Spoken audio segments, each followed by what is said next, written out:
My child's school has a 2-year foreign language requirement. Learning to read and write in English was hard enough. How do I help them get through this? I'm Jenny Scherson, ex-special educator turned dyslexia interventionist. It wasn't so long ago that I, too, was overwhelmed by balanced literacy versus structured literacy, education speak, and everything in between. Fast forward after many, many hours of self-driven education, and you'll see I've built a thriving dyslexia practice helping students from age 6 to 18. My specialties? Working with the quote-unquote difficult, almost always 2E, student, and breaking down the complexities of dyslexia into everyday language strategies and action steps. Foreign language requirements can be the bane of a dyslexic student's existence. By the time they're required to learn a foreign language, they spend years trying to manage reading and writing in their native language, and now they're being asked to do it all over again in a new language while continuing to learn and manage these skills in their native language. That's a big ask.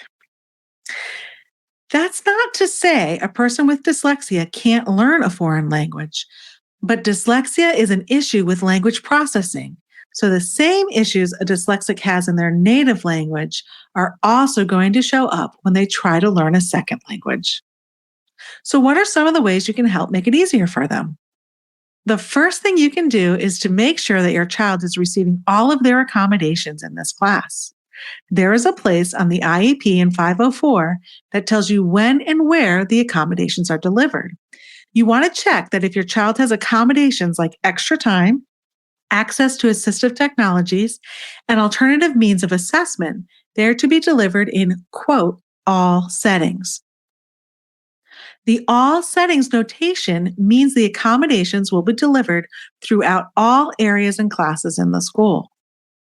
Next, you're going to see what foreign languages the school offers. Spanish, Italian, and surprisingly to me, Finnish are considered to be relatively phonetic languages with easier to understand orthography. In other words, there is a close relationship between the sounds and the letter patterns. One of my favorite languages to recommend is sign language. In many schools in the US, American Sign Language, or ASL, fulfills the foreign language requirement and is becoming a more prevalent alternative. In some cases, especially for a student with severe dyslexia, you can explore the option of getting a waiver for the foreign language requirement. The availability of waivers varies widely and depends upon the school district, state regulations, and individual circumstances.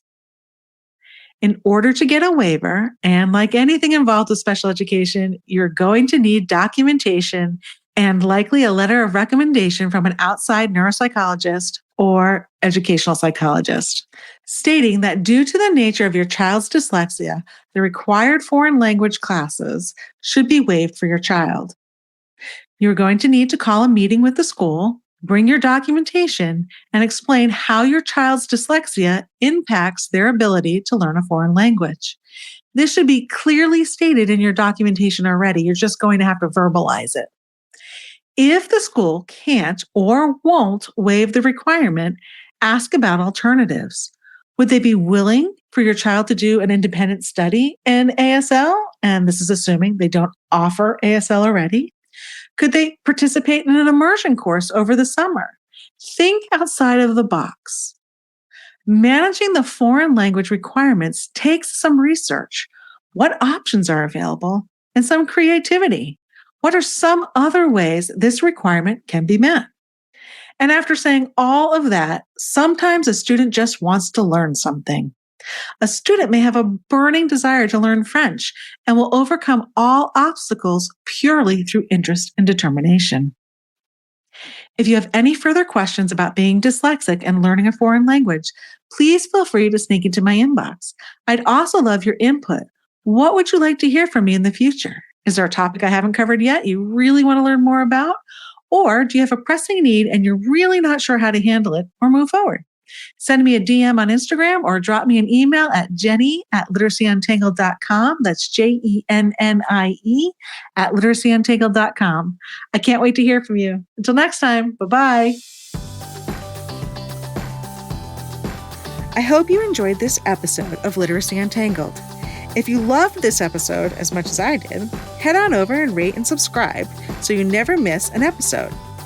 If you want to continue the conversation or share your takeaways, head on over to our Instagram at Literacy Untangled and comment on your favorite part. I can't wait to hang out with you again soon. Bye!